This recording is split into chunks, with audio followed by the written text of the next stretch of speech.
Welcome to Theberton Senior College. Beautiful day. It's extraordinarily lovely. It's vacant space here at the back of Theberton Senior College. With me today is the principal, Eva Ganis-Torre, and Steve Howard from SAPOL. Very excited to let you all know that we've now kicked off our first pilot of schools-based pathways for SAPOL. We have here at Theberton Senior College a group of keen, enthusiastic students who I hope will be part of the future of SAPOL. This has been a pilot and is a pilot that has been one that has been very close to my heart. Theberton Senior College is a school which, in my view, ticks a number of boxes to lead the pack when it comes to schools-based pathways for policing. This school isn't zoned. It attracts and encourages students from right across South Australia. And being a school that has a particular focus on new arrivals and a very diverse multicultural cohort, it is the perfect place to be running this program. It's no surprise also for me, I've got one of those surnames which gives a pretty good indication that I am not part of our 60,000 history through First Nations. I'm a new arrival. My dad was a refugee, and when he arrived in Australia for the first time in his life as an 18-year-old, he could trust police. And I don't say that lightly, because right across our community we welcome people, and we are the single greatest example of multicultural success in the world. But there are so many people in our community as new arrival or as first generation Australians that have never had the privilege of trusting people in uniform before. So not only are we encouraging a greater understanding amongst these new arrivals of the wonderful support that our police provide, but we're also encouraging pathways to see these first generation Australians joining SAPOL with the support of these schools-based pathways. This is one of our strategies. We're of course undertaking our accelerated recruitment program, 900 new cadets through the Police Academy in the next 3 years. But this program, fresh off the ground this week, is one that we are particularly proud of, and I think will start to pay dividends with other schools coming on board in the future as well. Good morning. It is an exciting week. It's the inaugural course for the Pathways into Policing, and we do hope to grow future applicants to join SAPOL to meet our recruiting targets. And it has been quite challenging for us to meet those targets. As the Minister said, we've got our target is to recruit over 900 police officers over the next 3 years, and this is one of the strategies that is key to us achieving that goal. I met with the students on Tuesday with some of my colleagues, and we went through a question and answer session with them, and I will look forward to seeing how they develop through the course. I think the curriculum will provide them with good tools if they do decide to apply for SAPOL, but it also gives them an opportunity to see what SAPOL has to offer through. We'll be providing excursions and experiences for them so that they can have a better understanding of what it's like to be a police officer. When I reflect back to when I joined SAPOL in 1990, all we had was the recruiting office, and if you were lucky, you may know a police officer who could tell you about one of the 40 jobs that we have going in SAPOL. So I look at the experience that these students will have and the opportunities, and I am quite envious. And as the Minister said to me before, it's a wonder we haven't done something like this earlier. And it is true. When we're in this competitive recruiting environment, we need to think out of the box and do things like pathways to policing. And I'd just like to thank the Theberton Senior College and the Department of Education for their collaboration in developing this program, and I'm sure it's going to be a success. Thank you. Good morning everyone. We are so excited to be finally launching our Pathways to Policing program. It's the inaugural program in our centenary year, so two big wins for us this year.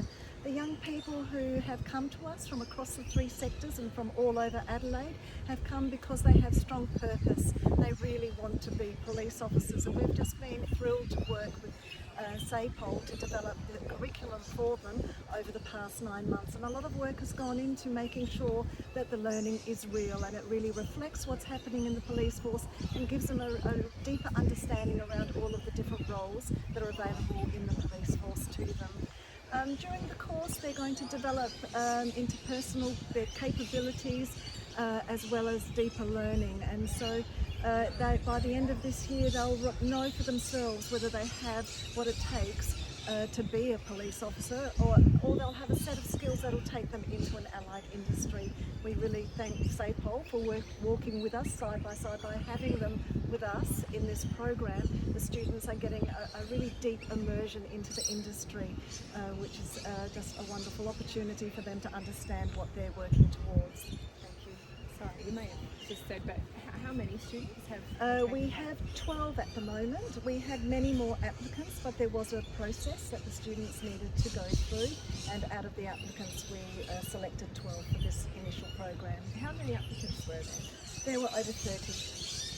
And what kind of criteria is there for the students? The students had to be able to explain to us why they felt this was the career for them and in what aspects that they connected.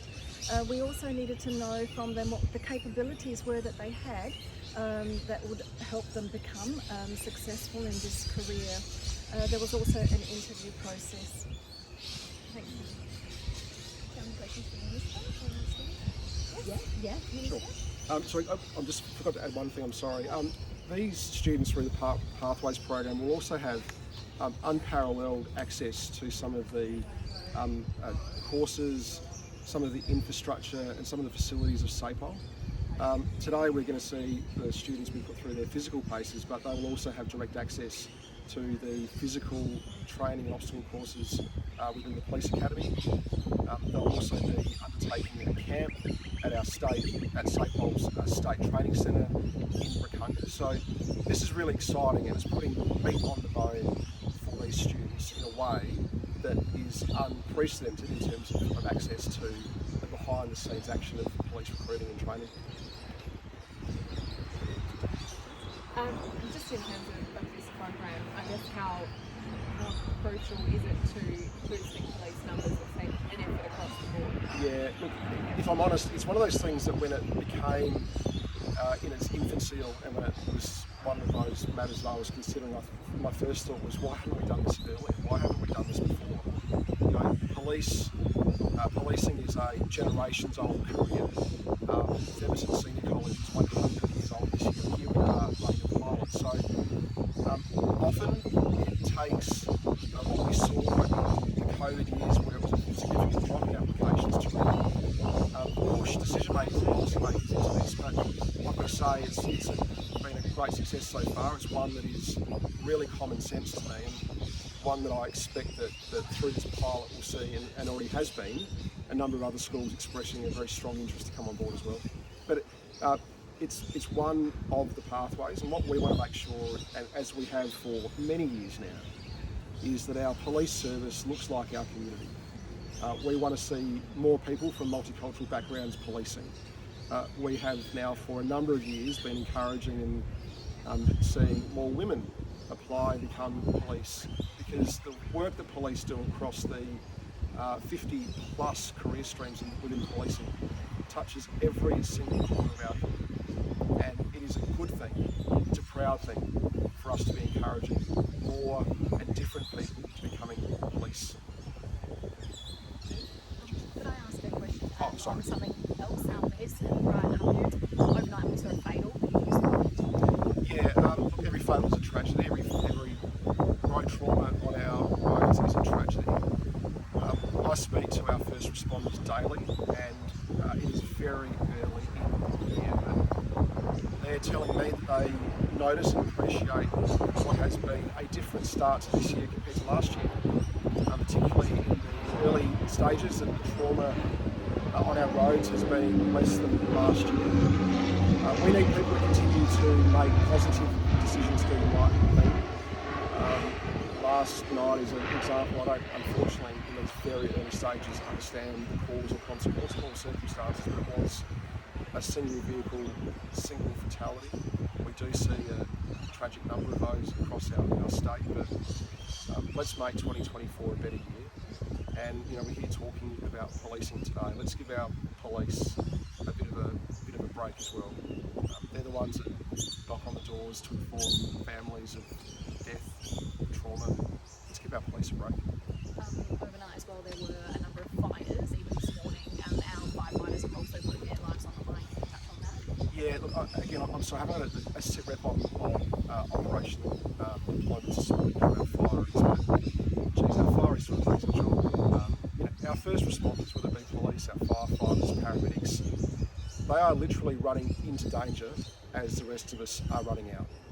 And when we talk about the challenges that we all face, it is the resilience of our first responders that continue to inspire me, that amongst all that happens and amongst all the challenges, they continue to serve, they continue, whether it be at 3 o'clock this morning or whether it be at midnight tonight, at the moment's notice, when the bells drop and the pager drops, they're out there looking after our community. Any more questions for Stephen? Yes. I guess at this stage it's just 12 students in a pilot program. I guess how much do you hope that this is quickly expanded to make a significant impact on police recruitment? Well, it's a 12-month course, so we really want to evaluate how the students go and how many applications we get from that course at the end of 12 months. And this is just one part of our recruiting process. We're still concentrating on both domestic applicants from the metro area and also from regional areas, but also our international campaign as well. And how much input, I guess, So we've taken They just wait, yeah?